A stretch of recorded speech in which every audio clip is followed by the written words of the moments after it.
8 years in the US military training for war. Now I'm fighting a new kind of battle.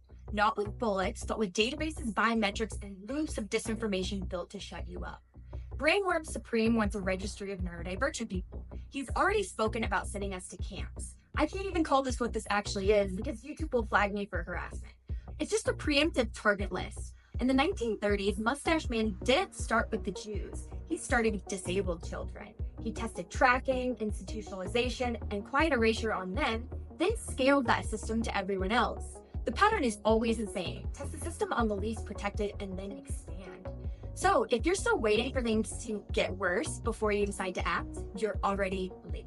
But here's the twist. The same tools they use to monitor and suppress us, we flip them and use them to educate, organize, and break free. AI isn't the enemy, centralized AI is. Surveillance AI, censorship AI, labor replacing AI, that's their playbook. We use AI to structure our thoughts, not replace them, to automate what drains us, to build decentralized knowledge systems and not feed the corporate empires. I built a system that turns my autistic brain into a wartime operating system. It bypasses censorship, it informs, it inoculates, it teaches while decentralizing. It's designed for minds like mine, but powerful for anyone who's done being used, tracked, and silenced. And now I'm spilling my secrets. If you've got a browser and a brain, you can build your own. Because if they're building registries to contain us, we're going to build networks too powerful to erase. Let's stop pretending this is accidental. Tech billionaires, policy vultures, legacy institutions are all reshaping and reprogramming the world to align with their interests. Here's their dream society. You work until you die, and they monetize every moment. You share your thoughts on platforms designed to mine your data. You get housing, healthcare, and education, but only if you stay in line. Your autonomy is turned into a subscription, and this is their endgame, cognitive capture. Your seed programs your beliefs before you even know they're not yours. Neo-feudalist work towns.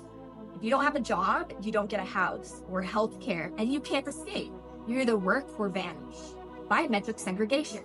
That autism registry was a test version. Whatever happens to us will also be done to the rest of the population. Behavioral engineering. You're not being persuaded, you're being trained. Scroll, nudge, manipulate, buy, repeat. Subscription-based survival. Nothing is owned and everything is leased. Even your thoughts are tokenized and rented back to you. This is digital enclosure. They're fencing off your mind, your dignity, and your agency, and charging rent for access. I'm not here to tweak their system. I'm here to completely replace it. My vision is a solarpunk cyber resistance, where we live in harmony with each other, the earth, and the tech that we own and understand. We have cognitive sovereignty, and we use AI to think clearer, not replace our humanity. Purpose-driven work. No more job equals identity. You put the problem in the world that you want to fix, and you work on it for meaning and money. Open source, privacy-first futures. We don't adapt to extractive platforms. We outgrow them completely and build tools that serve our future, not to track us. Regenerative tech and energy. We incorporate innovation and build systems powered by sunlight, soul, and skill sharing. Neurodivergence is cherished.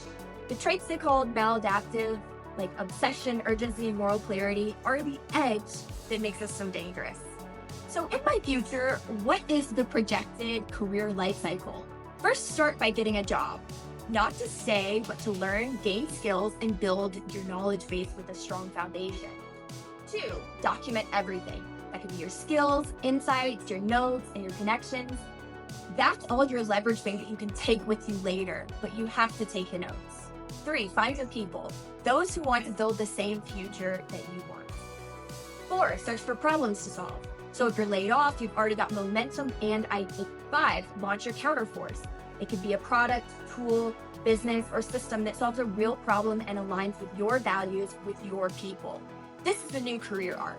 It's pretty different from the old retirement options, but you're building autonomy on your own terms. They want compliant workers, we become sovereign nodes. They want passive users, we become autonomous architects. I've been doing this for over 2 years and it's changed my life. One post, one tool, and one system at a time. So we're not waiting for a better future, we're building it.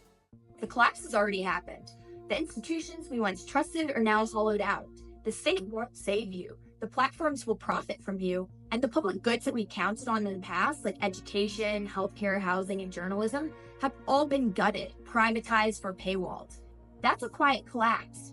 You're told to trust the process while safety nets are shredded, infrastructure fades, and AI is trained to replace you before you realize you've even been phased out. We're in a completely new power vacuum, and the 1% is already filling it, with surveillance, with biometric control, with privatized everything. But that vacuum is an opening. Because here's the truth. The future gets built by whoever shows up with the most functional system. So ask yourself, do you want to be absorbed into a corporate caste system, already being beta tested by BlackRock and Palantir? Or do you want to prototype something better, which is a system built on clarity, autonomy, and real human dignity? And the ones who build fast, build small, and build decentralized, we win during chaotic times. This is how you build while the world falls apart. I learned this through years of trial and error. I left the United States in 2021 because I felt the shift, not from the headlines, but because I lived and protested in Washington, D.C. from 2020 to 2021. The warning lights were screaming at me, and I was not about to get processed by the machine. So I made myself a promise. I would never again build a life that depends on governments, platforms, or corporations to keep me free. At first, I just made newsletters, teaching cybersecurity and autonomy. A year later, I started making short-form content, but by February 2025, everything changed. That's when the censorship surged, when registry talk got real and communities went silent. I knew content just wasn't enough anymore. I had to go into wartime mode. So I built a protocol. Here's my wartime operating system. Content as protocol, not performance. Each weekly newsletter is a dose built to inoculate the human endpoint. It espouses blind spots, signals future threats, and shows us what to do instead. The goal is to spread counter infrastructure before authoritarian narratives take root. Decentralized distribution. This is all anti-hierarchical by design. Each of us picks a system and keeps exposing it. We're autonomous nodes in a distributed resistance, coordinated by mission and not centralized leadership. Second brain is a command center. I don't rely on memory or platforms because that all gets taken away so quickly. So I log everything that I learned into my second brain so that I can refer back to it. Self-directed learning as survival. Each week, I dive deep into one part of this system, exposing one flaw. I pick my target. I choose the timing. I control the method. And nobody tells me what matters or what I can say because I already decided. And it really works because every single week, I'm distributing tools that can't be erased, teaching others how to resist, staying grounded in action, and reinforcing a life that no one can take from me. Wartime Mode is modular, remixable, designed for neurodivergent brains, decentralized ops, and zero permission creativity. And once you turn it on, you don't go back. Let's call it what it is. Neurodivergence threatens capitalism. It's incompatible with extraction, blind obedience, and fake normalcy. Capitalism needs people who tolerate repetition, mask their needs, suppress instincts, and stay neutral in the face of injustice. But we don't do that well, and that's what makes us so dangerous. 80 to 85% of autistic adults are unemployed, not because we're incapable, but because we refuse to play by the rules of a system that treats burnout as virtue. We don't believe the collective lie. We see the cracks. We notice what others ignore, and we hyper-focus until we know the system better than the people who built it. That makes us a liability to empire and a blueprint for resistance. Here's why we're made for this. Sensory sensitivity is signal detection. We feel dissonance before others notice it. We have special interests, and those are investigative fuel. Our fixations are our forensic tools. Give us one crack, and we will map the entire structure. We have a refusal to mask, which means a refusal to conform. When we stop camouflaging, we speak with unfiltered clarity, and clarity terrifies systems built on confusion. We also have a low bullshit tolerance. We don't forget or move on. We keep asking the hard questions, even when nobody wants to hear them. They don't pathologize us because we're weak. They do it because we're disobedient and don't comply. We were built for contradiction, complexity, and coherence. And in a world addicted to curated numbness, people like us who refuse to look away are essential to actually bring change. You don't escape the system by accident. It's slow, intentional, and yeah, sometimes pretty terrifying. You have to build your way out while still inside of it, because this system was never meant to let you go.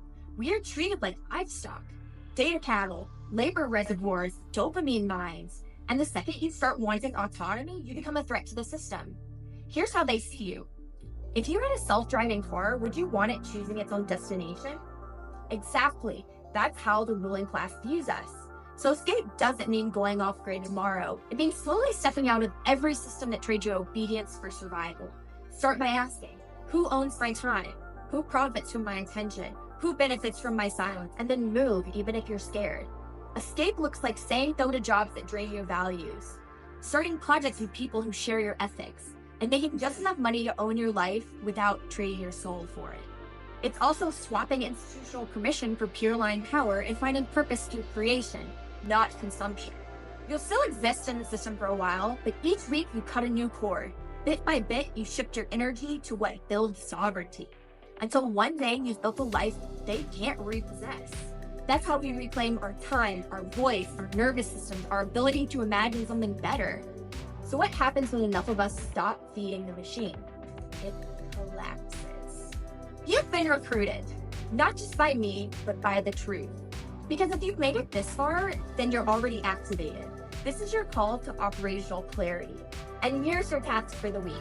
Pick one system that violates your values, track a news event or zoom in on what's being ignored, rate one for your newsletter, and say the things you've been scared to say. Publish it anyway, and then let it find the others. Because listen, you are not powerless. Any time traveler will tell you, change one small thing and the whole timeline shifts.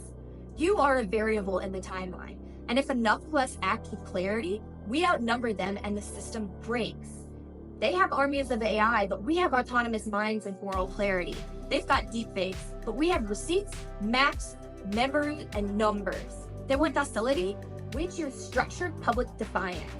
You don't need to wait for permission, a personal brand, or virality to get started. You just need to start using your voice, right now even. Because our politicians have proven that no one's coming to save us. But you might just shift the entire future.